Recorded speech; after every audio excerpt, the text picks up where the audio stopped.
We had a very good day today. I think we made a tremendous amount of progress, even from the last time I spoke to you, and I apologize for keeping you waiting, but there was more work to be done.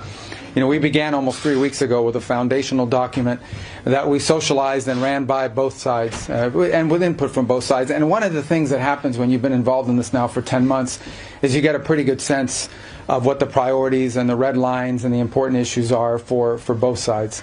And so that allowed us to create a foundational document, which has been an ongoing working document. In fact, over the last 96 hours or more, there's been extensive engagement with the Ukrainian side, including our Secretary of the Army and others being on the ground in Kyiv, meeting with relevant stakeholders across the Ukrainian political spectrum in the legislative branch and the executive branch and the military and others to further sort of narrow these points.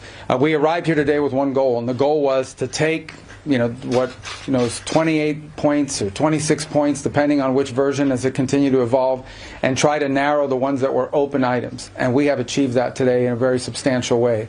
Now, obviously, like any final agreement, they'll have to be agreed upon by the presidents, and there are a couple issues that we need to continue to work on. But I think the report today is that I think today was worthwhile. It was very, very. It is probably the most productive day we have had on this issue. Maybe in the entirety of our engagement, but certainly in a very long time.